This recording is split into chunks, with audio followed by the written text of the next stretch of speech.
ಅಧ್ಯಾಯ 3 ಶ್ಲೋಕ 26.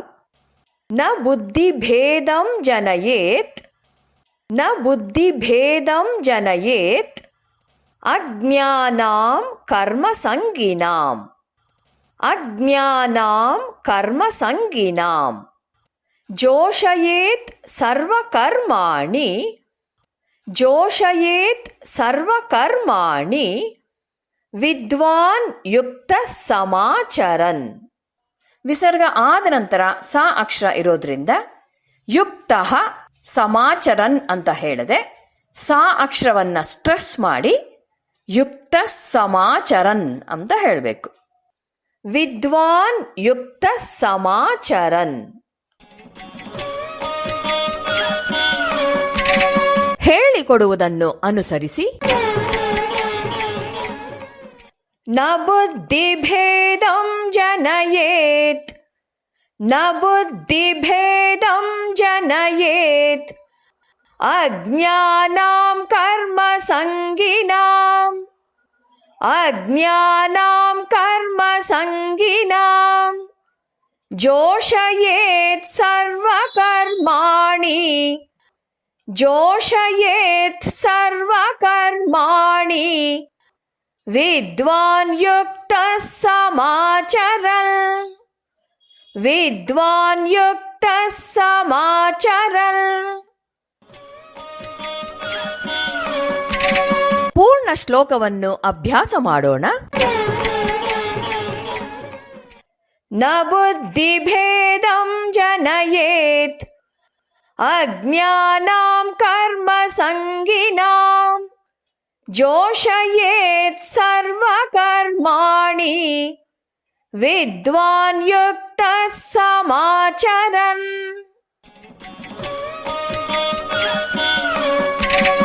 ಶ್ಲೋಕದ ಅರ್ಥವನ್ನು ತಿಳಿಯೋಣ. ಸಮಾಜ ಸೇವೆಯನ್ನ ಮಾಡುತ್ತಿರುವ ಜ್ಞಾನಿಗೆ ಈ ಉಪದೇಶವನ್ನ ಕೊಟ್ಟಿದೆ. ಕರ್ಮ ಫಲದಲ್ಲಿ ಸಂಗವುಳ್ಳ ಅಜ್ಞಾನಿಗಳ ಮನಸ್ಸನ್ನ ಜ್ಞಾನಿಯು ಕದಲಿಸಬಾರದು. ಅವರ ಜೊತೆ ತಾನೂ ಕರ್ಮಗಳನ್ನು ಮಾಡ್ತಾ ಅವರಿಗೆ ಮಾರ್ಗದರ್ಶಕನಾಗಬೇಕು. ನ ಬುದ್ಧಿಭೇದಂ ಜನಯೇತ್. ಬುದ್ಧಿಭೇದಂ ಅಂದರೆ ಬುದ್ಧಿಭಂಗವನ್ನು, ಬುದ್ಧಿಯಲ್ಲಿ ಭ್ರಮೆಯನ್ನು. ನ ಜನಯೇತ್ ಅಂದರೆ ಉಂಟು ಮಾಡಬಾರದು. ಬುದ್ಧಿಯ ಭೇದವೇ ಬುದ್ಧಿಭೇದವು. ನಾನು ಇದನ್ನ ಮಾಡಬೇಕು, ಈ ಕರ್ಮದ ಫಲವನ್ನು ಅನುಭವಿಸಲೂಬೇಕು ಅಂತ ನಿಶ್ಚಯ ಮಾಡಿಕೊಂಡಿರುವ ರೂಪದ ಬುದ್ಧಿಯನ್ನ ಭೇದಿಸೋದು, ಅಲುಗಾಡಿಸೋದು, ಅದು ಬುದ್ಧಿಭೇದವು. ಅದನ್ನ ಹುಟ್ಟಿಸಬಾರದು ಅಂದರೆ ಉಂಟು ಮಾಡಬಾರದು. ಕರ್ಮ ಸಂಗಿಗಳಾದ ಕರ್ಮದಲ್ಲಿ ಆಸಕ್ತರಾಗಿರುವ ಅಜ್ಞರ ಅಂದರೆ ಅವಿವೇಕಿಗಳ ಬುದ್ಧಿಯ ಭೇದವನ್ನು ಮಾಡಬಾರದು. ಅಜ್ಞಾನಾಂ ಕರ್ಮ ಸಂಗಿನಾಂ. ಅಜ್ಞಾನಾಂ ಅಜ್ಞಾನಿಗಳ, ಕರ್ಮ ಸಂಗಿನಾಂ ಕಾಮ್ಯ ಕರ್ಮಾಸಕ್ತರಾದ. ಕರ್ಮದಲ್ಲಿ ಆಸಕ್ತರಾದ ಅಜ್ಞಾನಿಗಳಲ್ಲಿ ಬುದ್ಧಿ ಭೇದವನ್ನು ಉಂಟು ಮಾಡಬಾರದು.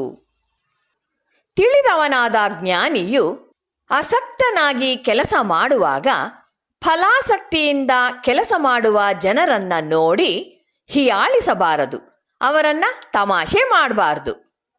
ಫಲಾಪೇಕ್ಷೆಯಿಂದ ಅಜ್ಞಾನಿಗಳು ಕರ್ಮವನ್ನ ಮಾಡ್ತಿದ್ರೆ ಅದನ್ನ ನಿಲ್ಲಿಸಲು ಕೂಡದು. ಅಜ್ಞಾನಿಗಳ ಮನಸ್ಸನ್ನು, ಧೋರಣೆಯನ್ನು ಕೆಡಿಸೋದಿಕ್ಕೆ ಹೋಗಬಾರದು. ಅವರು ತಮ್ಮನ್ನು ಉತ್ತಮಪಡಿಸಿಕೊಳ್ಳೋದಿಕ್ಕೆ ಸಹಾಯ ಮಾಡಬೇಕು. ಆದರೆ ಹಾಗೆ ಮಾಡುವಾಗ ಅವರ ಮನಸ್ಸನ್ನ ಕಲಕಿ ಅವರನ್ನ ಗೊಂದಲಕ್ಕೆ ಈಡು ಮಾಡಬಾರದು. ಅವರು ಯಾವುದಕ್ಕೆ ಸಿದ್ಧರಾಗಿರುವುದಿಲ್ಲವೋ ಅಂತಹುದನ್ನ ಅವರಿಗೆ ಹೇಳಿ ಅವರನ್ನ ಬೆಚ್ಚಿ ಬೀಳಿಸಬಾರದು. ಅದು ಸರಿಯಲ್ಲ. ಅವರನ್ನ ಮನವೊಲಿಸಿ ಅರ್ಥ ಮಾಡಿಕೊಳ್ಳುವಂತೆ ಮಾಡಿ ಹಂತ ಹಂತವಾಗಿ ಅವರನ್ನ ಮುನ್ನಡೆಸಬೇಕು. ಇದು ಇಲ್ಲಿಯ ಬೋಧನೆ. ಸುಮ್ಮನೆ ಇತರರಿಗೆ ಏನೇನೋ ಹೇಳಿಬಿಟ್ಟು ಅವರ ತಲೆನ ಕೆಡಿಸೋದು ಸರಿಯಲ್ಲ. ಆದ್ರಿಂದ ಶ್ರೀಕೃಷ್ಣ ಹೇಳ್ತಿದ್ದಾನೆ, ಅಜ್ಞಾನಾಂ ಕರ್ಮ ಸಂಗಿನಾಂ. ಯಾರು ತಿಳುವಳಿಕೆ ಇಲ್ಲದವರೋ ಆದರೆ ಕರ್ಮಗಳಲ್ಲಿ ನಿರತರಾಗಿರುವರೋ ಅಂತಹ ಜನರ ಮನಸ್ಸಿನಲ್ಲಿ ನ ಬುದ್ಧಿಭೇದಂ ಜನಯೇತ್, ಗೊಂದಲವನ್ನು ಉಂಟು ಮಾಡಬೇಡಿ. ಅದನ್ನು ಇನ್ನೂ ಉತ್ತಮ ದೃಷ್ಟಿಯಿಂದ ಮಾಡಿ ಅಂತ ಹೇಳಬೇಕು. ಅದನ್ನು ನಿಲ್ಲಿಸಿ ಬಿಡೋದು ಸುಲಭ. ಅದನ್ನು ಉತ್ತಮ ದೃಷ್ಟಿಯಿಂದ ಮಾಡಿ ಅಂತ ಹೇಳೋದಕ್ಕೆ ಸಹಾನುಭೂತಿ ಬೇಕು. ಮನುಷ್ಯ ಯಾವಾಗಲೂ ಸುಳ್ಳಿನಿಂದ ಸತ್ಯದ ಕಡೆ ಪ್ರಯಾಣ ಮಾಡ್ತಿಲ್ಲ, ಸಣ್ಣ ಸತ್ಯದಿಂದ ದೊಡ್ಡ ಸತ್ಯದ ಕಡೆ ಪ್ರಯಾಣ ಮಾಡ್ತಿದ್ದಾನೆ. ಅವನು ಇನ್ನೂ ಉತ್ತಮ ದೃಷ್ಟಿಯಿಂದ ಕೆಲಸ ಮಾಡೋದಿಕ್ಕೆ ಸಾಧ್ಯವಿಲ್ಲದೆ ಇದ್ದರೆ ಹಿಂದೆ ಯಾವ ದೃಷ್ಟಿಯಿಂದ ಮಾಡ್ತಿದ್ನೋ ಅದರಂತೆಯೇ ಮಾಡಲಿ ಅಂತ ಬಿಡಬೇಕು. ಅವನು ಕೆಲಸ ಮಾಡ್ತಿದ್ರೆ ಅದರಿಂದ ಸಮಾಜಕ್ಕೆ ಏನಾದರೂ ಸಿಕ್ಕತ್ತೆ. ಕೆಲಸವನ್ನ ಬಿಟ್ರೆ ಅದರಿಂದ ಸಮಾಜಕ್ಕೆ ಬರೋದೂ ನಿಲ್ಲತ್ತೆ, ಅವನಿಗೆ ಬರೋದೂ ನಿಲ್ಲತ್ತೆ. ಒಂದು ಉದಾಹರಣೆ, ಒಬ್ರು ಅಜ್ಜ ಇದ್ರಂತೆ. ಅವ್ರ ಹತ್ರ ತುಂಬಾ ಜನ ಬಂದು ಏನಾದ್ರೂ ಕೇಳ್ಕೊಂಡು ಹೋಗ್ತಾ ಇರ್ತಾರೆ.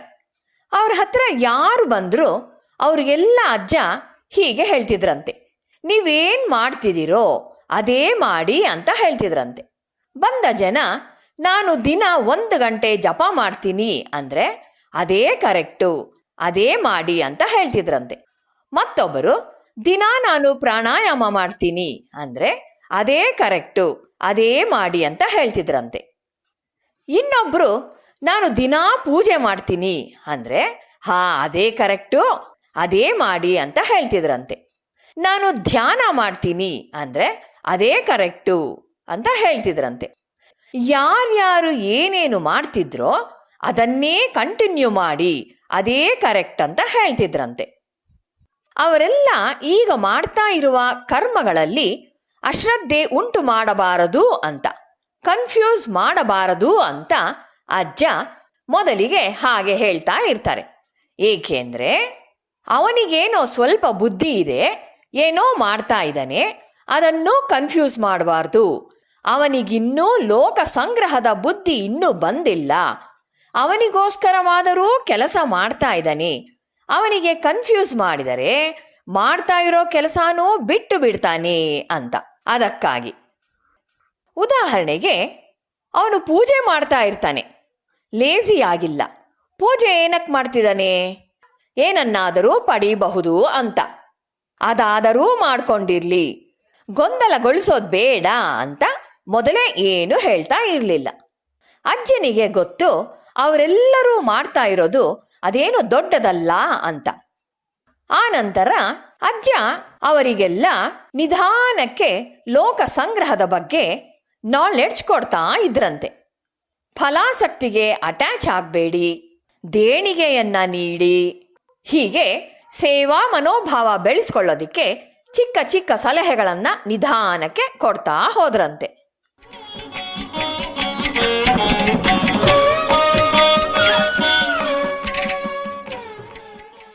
ಜೋಷಯೇತ್ ಸರ್ವಕರ್ಮಾಣಿ. ಸರ್ವಕರ್ಮಾಣಿ ಅಂದ್ರೆ ಎಲ್ಲ ಕರ್ಮಗಳನ್ನು, ಸಮಾಚರನ್ ಆಚರಿಸುತ್ತಾ, ಒಳ್ಳೆಯ ರೀತಿಯಲ್ಲಿ ಮಾಡುತ್ತಾ. ಜೋಷಯೇತ್ ಅಂದ್ರೆ ಮಾಡಿಸಬೇಕು. ಸ್ವಾರ್ಥಕ್ಕೋ ಕೀರ್ತಿಗೋ ಅಂತೂ ಯಾವುದಾದರೂ ದೃಷ್ಟಿಯಿಂದ ಕರ್ಮವನ್ನ ಮಾಡ್ಕೊಂಡು ಹೋಗ್ಲಿ. ಹಾಗೆ ಮಾಡುವುದು ಮಾಡದೇ ಇರೋದಕ್ಕಿಂತ ಮೇಲು. ಇಂದು ಸ್ವಾರ್ಥದಿಂದ ಕೆಲಸ ಮಾಡೋದಕ್ಕೆ ಪ್ರಾರಂಭಿಸ್ತಾನೆ, ಕಾಲಕ್ರಮೇಣ ಅನುಭವ ಗಳಿಸಿಕೊಂಡು ನಿಸ್ವಾರ್ಥನಾಗಿ ಕೆಲಸ ಮಾಡುವುದನ್ನ ಕಲಿತಾನೆ. ಕೆಲಸ ಮಾಡುವುದನ್ನೇ ಬಿಟ್ರೆ ನಿಸ್ವಾರ್ಥನಾಗಿ ಕೆಲಸ ಮಾಡುವುದನ್ನ ಅವನು ಯಾವಾಗ ಕಲಿತಾನೆ? ಒಂದು ಮಾವಿನಕಾಯಿ ಎಳೆಯದಾಗಿರುವಾಗ ಹುಳಿಯಾಗಿರುತ್ತೆ.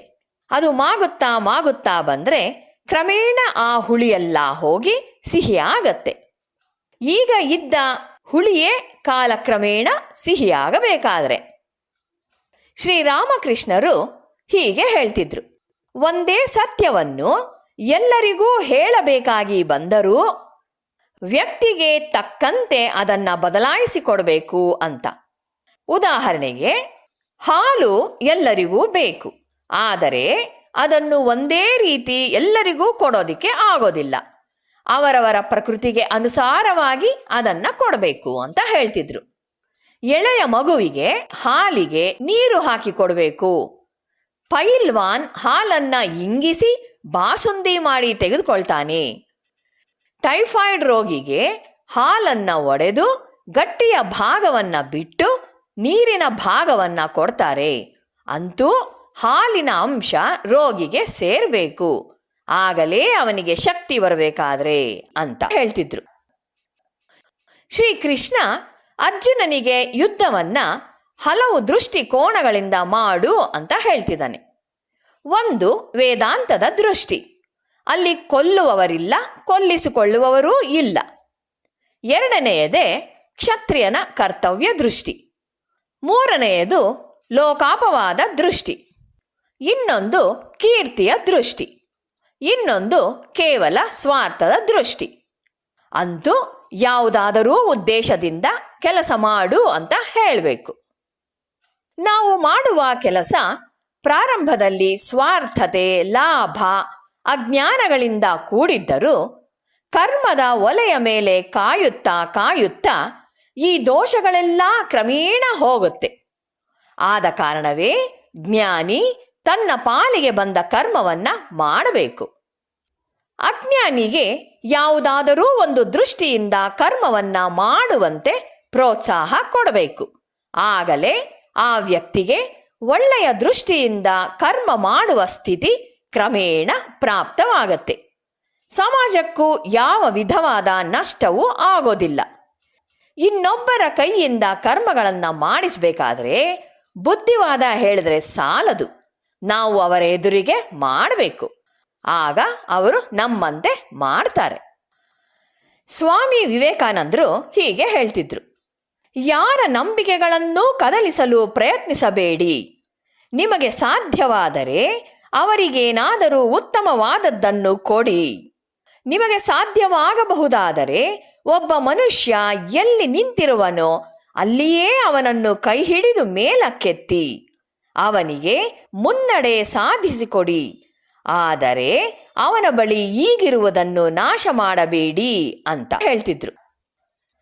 ಇತರರ ಮಟ್ಟಕ್ಕೆ ತಾನೇ ಇಳಿದು ಬಂದು ಅವರಿಗೇ ಗೊತ್ತಾಗದಂತೆ ಅವರನ್ನ ನಿಧಾನವಾಗಿ ಮೇಲಕ್ಕೆತ್ತಬಲ್ಲವನೇ ನಿಜವಾದ ಯೋಗಿ. ಅವರು ಈಗಿರುವ ಮಟ್ಟದಿಂದ ಮೇಲಕ್ಕೇರೋದು ಆ ಯೋಗಿಯ ಸಂಪರ್ಕ ಮಾತ್ರನೇ ಸಾಕು. ಹೀಗೆ ಸಮಾಜದ ಮುಂದೆ ಇಂತಹ ಉದಾಹರಣೆಯನ್ನ ವಿದ್ವಾಂಸರಾದವರು ತೋರಿಸಬೇಕು. ಯಾವ ಜ್ಞಾನಿಯು ಕರ್ಮದಲ್ಲಿ ತನ್ನ ಜನರಿಗಿರುವ ದೃಢ ನಂಬಿಕೆಯನ್ನ ಕದಡಬಾರದು. ಕರ್ಮವನ್ನು ತಾನು ಉತ್ತಮ ರೀತಿಯಲ್ಲಿ ನೆರವೇರಿಸ್ತಾ ಲೋಕದ ಇತರ ಜನರಿಗೆ ಉದಾಹರಣೆಯಾಗಿರಬೇಕು.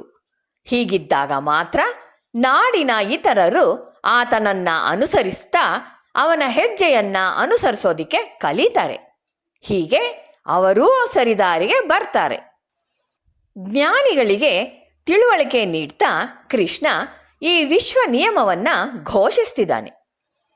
ಎಲ್ಲ ಸಂಸ್ಥೆಗಳ ಮುಖಂಡರು, ಅವರು ಸಮಾಜ ಕಾರ್ಯಕರ್ತರಿರಬಹುದು, ರಾಜಕೀಯ ನಾಯಕರಿರಬಹುದು, ಇಲ್ಲವೇ ಸಂಸ್ಕೃತಿ ಪ್ರಚಾರ ಮಾಡುವ ಧರ್ಮ ಗುರುಗಳಿರಬಹುದು, ಇವರೆಲ್ಲರೂ ಮಾನವ ಕುಲಕ್ಕೆ ಮಾರ್ಗದರ್ಶನ ನೀಡುವ ಕಲೆಯನ್ನ ಈ ಶ್ಲೋಕದಿಂದ ಕಲಿಬೇಕು ಅಂತ ಹೇಳ್ತಾರೆ. ಸಮಾಜವು ಅನುಸರಿಸುತ್ತಿರುವ ಚಟುವಟಿಕೆಯ ಮಾರ್ಗವನ್ನ ತಕ್ಷಣವೇ ಎಂದೂ ನಿಲ್ಲಿಸಬಾರದು.